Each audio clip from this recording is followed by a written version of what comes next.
Chính à. Ui về nè. Về nào vậy? Hả? Không lại đi đâu vậy trời? Về nào? Nay có chiếc nhẫn đeo nữa ta. Cái đu. Ôi ơi mỏi mỏ đổ chét luôn kìa. Về nào vậy? Ôi ơi, về nào? Hả? Có đi đẳng không? Chào cô chú anh chị, hiện tại trên tay Thanh Hồng đang cầm sản phẩm ngải đen, ngải chống độc cao Trung Sơn, chuyên trị đau nhức xương khớp, thần kinh tọa, thoái hóa cột sống, tê bì chân tay, đau bao tử, thoát vị đĩa đệm, mất ngủ lâu năm, viêm xoang, viêm nhiễm, viêm muối trị, đặc biệt ngăn ngừa di căn tế bào ung thư. Cô chú nào cần xin liên hệ số điện thoại trên màn hình của Thanh Hồng của chú anh chị. Kính chào cô chú anh chị, thì Thanh Hồng cũng nghe được thông tin là Kiều Trinh đã về Tân Chồi, thì để Thanh Hồng sẽ vào trong Tân Chồi thử coi có thấy Kiều Trinh ở trong chồi không cô chú anh chị. Thì Kiều Trinh đi không gà là 2-3 bữa, thấy gì có một chiếc xe đạp nữa nè. Cô chú anh chị thấy một chiếc xe đạp nó không biết có trong chồi không nha, để Thanh Hồng vào bên trong. Trinh ơi, Trinh à, Trinh ơi. Ồ ra đây, trời mình gì treo lưa chứ. Chính à. Về nè. Về nào vậy? Hả? Không lại đi đâu vậy trời? Về nào? Nay có chiếc nhẫn đeo nữa ta. Cái đu. Ôi ơi mỏi mỏ đổ chét luôn kìa.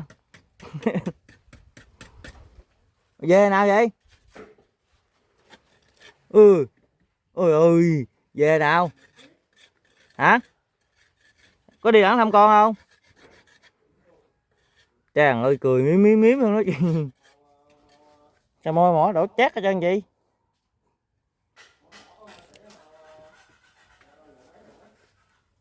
Ơi kìa.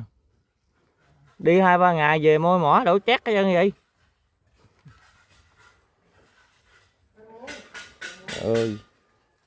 Sao không nói gì trơn vậy? Nói chuyện nghe coi. Không lại đi đâu? Ôi thôi. Không lại đi đâu vậy? Mới xăm chân mày hay gì? Hả? Chân mày này mới xăm hay gì nè nghe. Nè. Mới xăm hay gì vậy? Kìa môi mỏ sao mà đổ chét hết trơn vậy? Không lại đi đâu? Trên. Sao không nói gì trơn vậy trời? Rồi bữa giờ đi đâu? Rồi gì sao mà bún gì trưa nữa chứ gì? Cơm gan hay gì? Trang bị dữ ha, nhau mũi dữ ha. Rồi mấy ngày nay đi đâu vậy? Hả?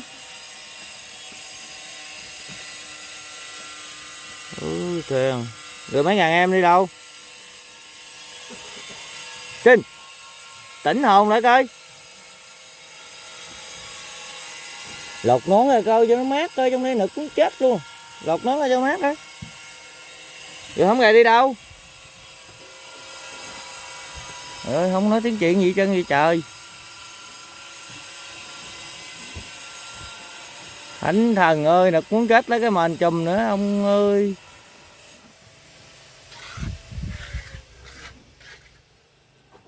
Đồ đặt từa lưa cho nè, là cho nấu nè, chú anh chị. Nấu biết nó cháy vô tới trong cái chiếu luôn rồi nè. Nè. Cái chiếu đen thui giờ nấu sát ở đây luôn rồi trời ơi. Nè, cháy vô đây là thành con heo quay luôn. Ở đâu mà mua cái võng nữa vậy? Ôi trời. 2 cái võng thì mua một cái nữa rồi. Mua võng gì dữ vậy? Cái nè. Thánh thần ơi. Cái võng này mua như vậy? Ừ?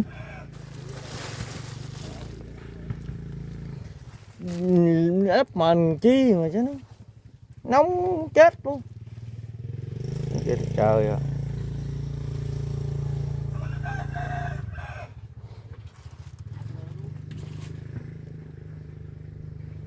Nó nấu rồi nè. Mua bún gì cho nó là trời. Tường lưa chứ cái nào.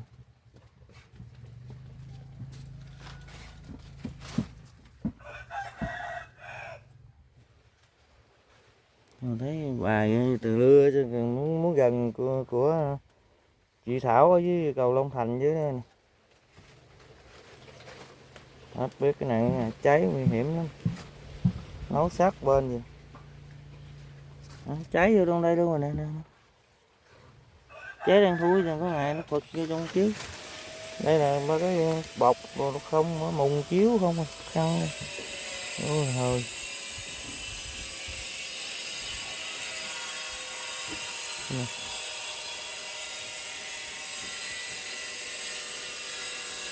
Đi đẳng thăm con không?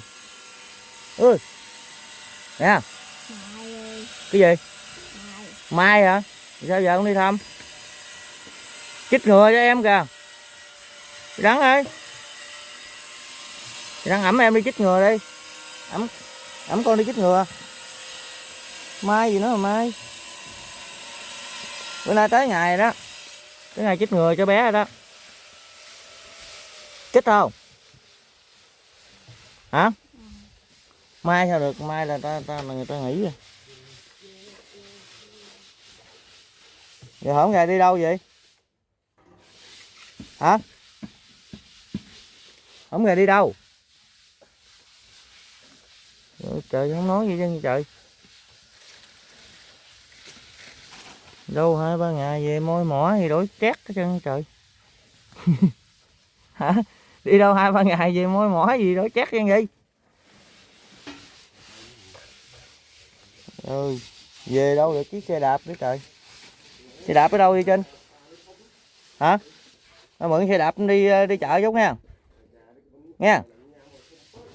Mượn xe đạp đi chợ à, đi ra lấy à. Mượn nha. Cho hai trước rồi đó, mượn đó nha.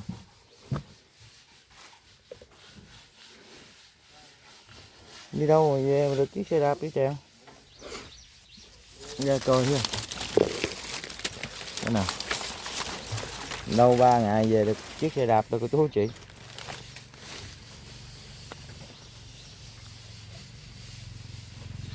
Xe đạp. Ôi cái gì đâu mà. Chở cái gì cột dây chuối gì ôi tựa đó chứ chèo. Cái nào. Đi đâu 2-3 ngày về được chiếc xe đạp. Nó chở cái giống gì mà nó cột đưa chân. Sao mấy ngày nữa sao không anh? Cỡ 4-5 bữa nữa. Dạ. ZB hả?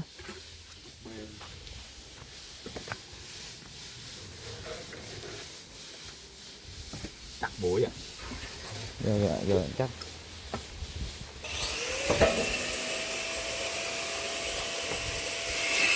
Nó thì chú anh chị trong nhà 4-5 ngày nữa là sẽ xong rồi chú anh chị.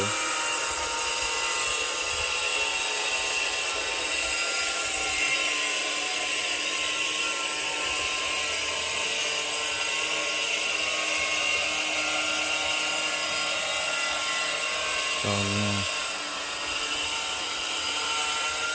ZB rồi sơn cái tô bên ngoài nữa là còn 4-5 bữa là hoàn thiện luôn chú anh chị.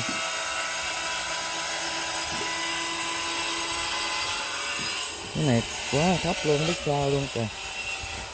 Đi cái nền ở dưới đây là cô chú anh chị, cái nền từ đây lên khoảng cả mét. Cái nền đây nữa sao anh Phô?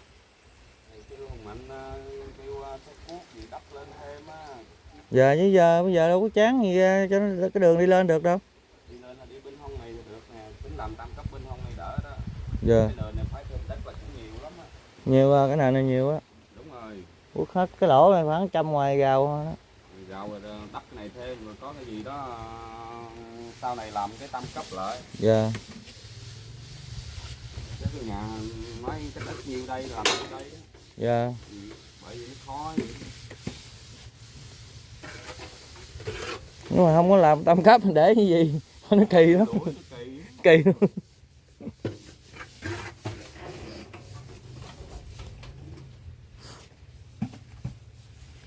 Khoảng có 4-5 ngày nữa là hoàn thành ha.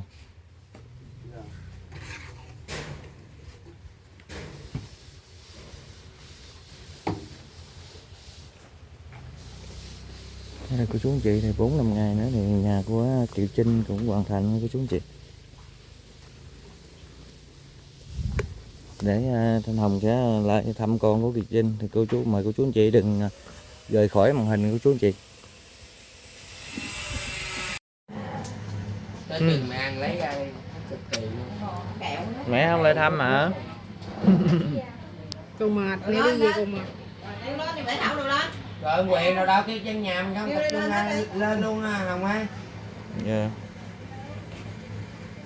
Như con.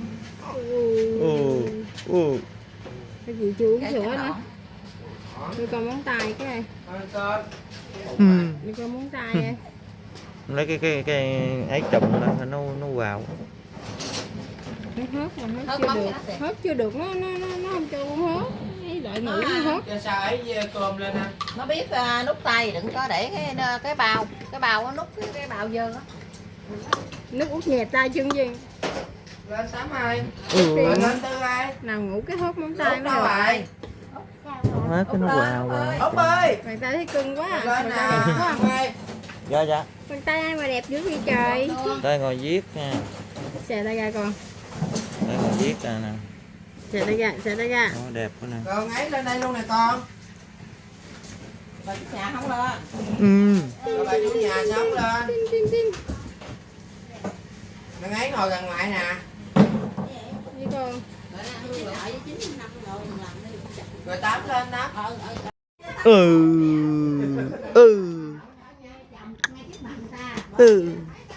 Nhiều chuyện. Nhiều chuyện lắm nha. Sao chuyện lắm à nghe. Cô chú thấy con nhiều chuyện chưa?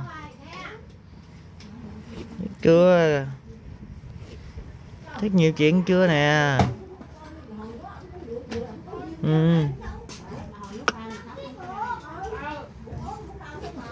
Con nhiều chuyện lắm đó nghe.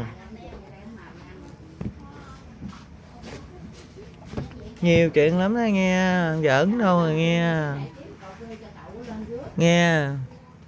Chú chứ. Bên nội chứ. Mấy thằng kia hổng điện nó xuống mà không cho bắt con đi.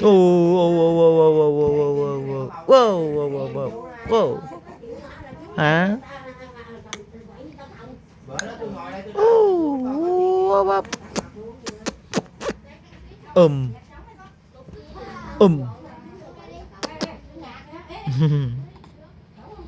Cưng lắm à nghe. Cưng lắm không? Hả? Cưng không? Nói chuyện nghe coi.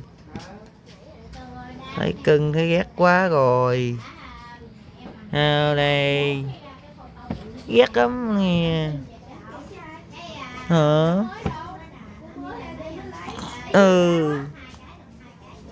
Ghét lắm nghe. Cơm cá. Cơm cá. Trinh nó không có đi lại đây nữa hả? Nó đi 3-4 bữa nó về rồi. Đi cái nó về rồi đó nghe. Nó không có lại thăm tôi đó nghe.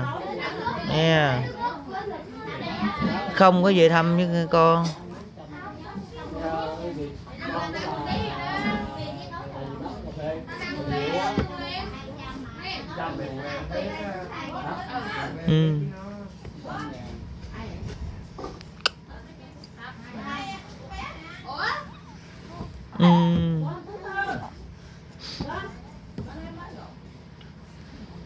Sao? Nói cái gì?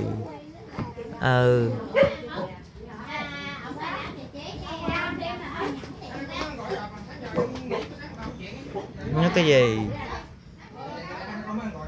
Hả? Nói cái gì? Ừ. Ừ. Ừ. Ừ. Sao? Ê. Ừ.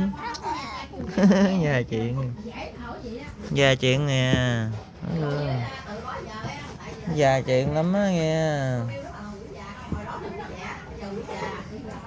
Nó già chuyện lắm á nghe.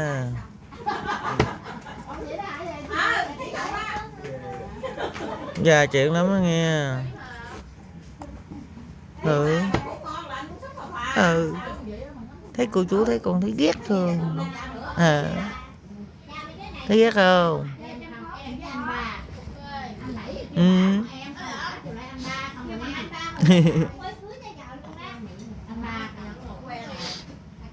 Ừ. Ừ. Sao? Trinh nó không có về luôn hả? Nó không có lại đây luôn hả?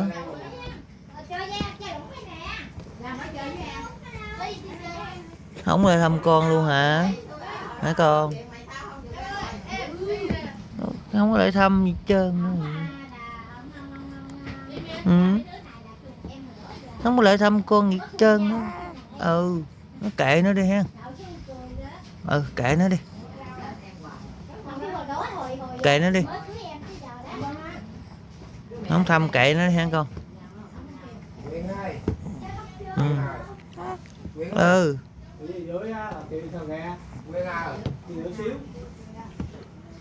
Ừ. Bắt cái thùng giọt dài bài ra. Ừ. Sao? Cái thùng này có ghi trực tiếp không vậy? Ghi ở đâu vậy? Ừ. Ừ. Ừ. Ừ. Ừ.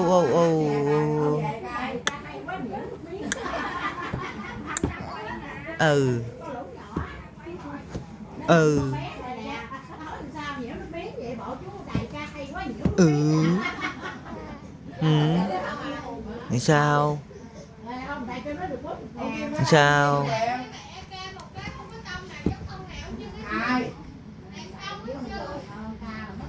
Sao? Hả? Nó không có để thăm con luôn hả? Ừ. Kệ nó đi ha con. Thăm kệ nó đi. Kệ nó ha. À, kệ nó đi. Kệ nó đi. Ừ. Kệ nó đi. Thôi con không phải à. Đó kìa, tóc quắn kìa. Chịu thiệt đi. Chịu thiệt đi. Tóc quắn làm cha đi. Thì sáng hôm nay thì Kiều Trinh nè, không biết đâu mà được chiếc xe đạp về hả chú chị, không biết cái điện thoại còn không nữa, hôm qua nay điện liên lạc không được luôn cô chú chị. Thì sáng sớm nay thì đi về rồi, mà về có được chiếc xe đạp nữa.